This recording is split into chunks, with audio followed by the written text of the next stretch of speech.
It started as the kind of vacation you plan when life has worn you down to the point where the only thing that makes sense is to run as far away from people as possible, away from the constant noise of traffic, the buzzing of phones, the emails piling up like snowdrifts in your inbox, and into the kind of silence that feels like it could heal you. I had found a listing online for a small, off-grid cabin in the northern mountains, somewhere so far removed from civilization that the description casually warned guests to bring extra fuel, food, and emergency supplies, because the nearest town was a minute drive on a narrow gravel road that locals avoided after dark.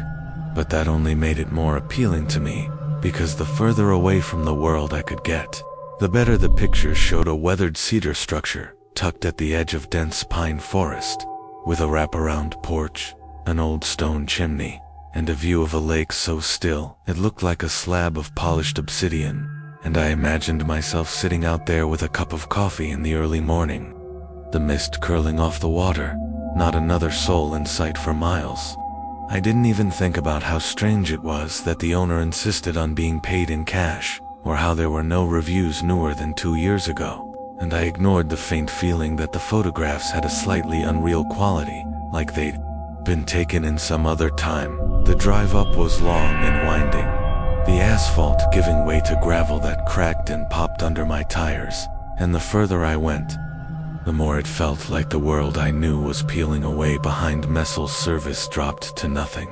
The air grew sharper, and the trees closed in, towering and dark, their needles whispering in the wind like they were passing secrets from one to another. When I finally pulled into the clearing where the cabin sat, I was struck by how much older and more worn it looked than in the pictures.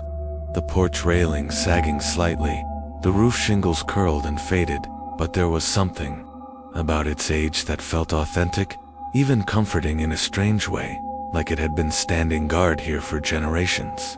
Inside, it smelled of wood smoke and something faintly sweet, almost like dried flowers, and the furniture was mismatched, boot-sturdy-handed quilts on the bed, a bookshelf sagging under the weight of old hardcovers, and a massive stone fireplace with a blackened hearth that looked like it had seen 100 winters. I unpacked slowly, letting the quiet sink into me, the kind of quiet that has layers. You start hearing the creak of the boards when you walk, the wind pressing against the windows, the occasional groan of the old structure settling down. For the first couple of hours, I thought I'd found exactly what I needed, but that night, something changed just after midnight.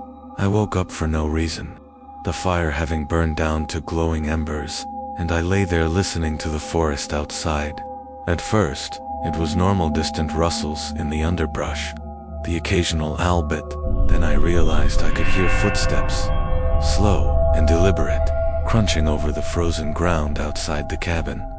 I told myself it was probably a deer, maybe even a bear, but the sound didn't match. It was too evenly spaced, too heavy in a way that made my skin prickle. They stopped just beneath my bedroom window, and I lay there holding my breath, staring at the ceiling, waiting for something not to happen. After a long pause, there was the faintest sound, like fingertips brushing the glass, so soft I almost thought I imagined it. When I finally worked up the courage to get out of bed and look, the window was empty, the porch was empty, and the night stretched on in a deep, suffocating blackness, broken only by the faint shimmer of the lake. The next day, I tried to shake it off, telling myself that maybe the wind had blown a branch against the window, but the unease clung to me like smoke.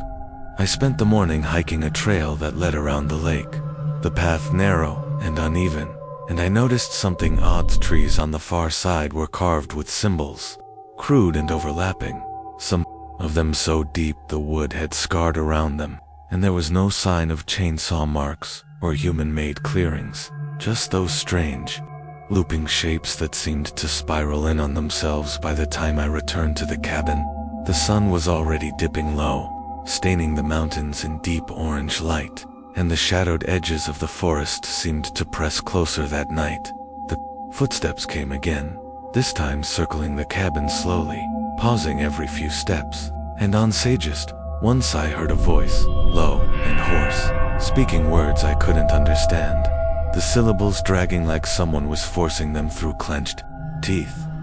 My first instinct was to grab the flashlight from the table, but something in me hesitated, because the moment I imagined shining the beam into that darkness, I felt certain I would see a face staring back, too close, too still, so instead, I stayed, frozen on the couch, listening as the footsteps retreated toward the tree line, fading into the deeper woods until all I could hear was my own heartbeat.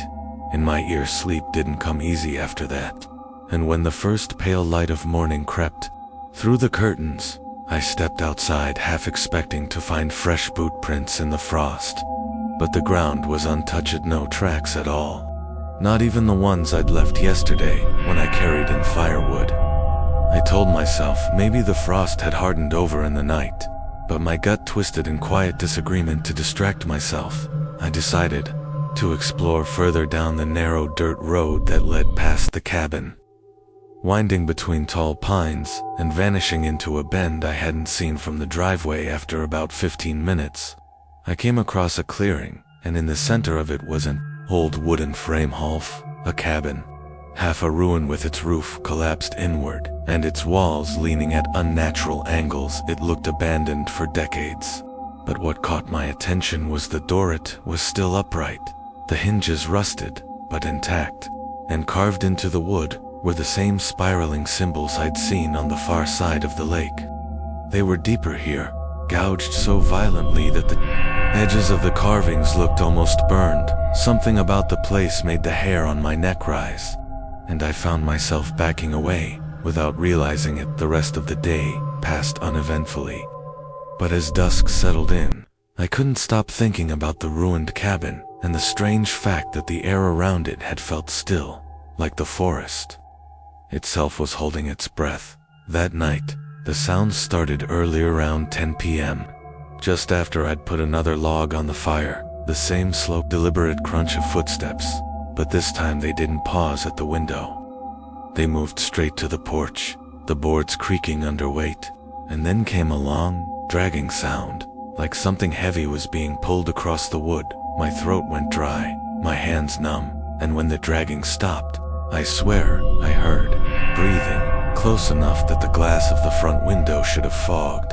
I wanted to run outside and scream at whoever or whatever it was, but my body wouldn't move. Like some primal instinct deep inside me knew that opening that door would be the worst mistake of my life.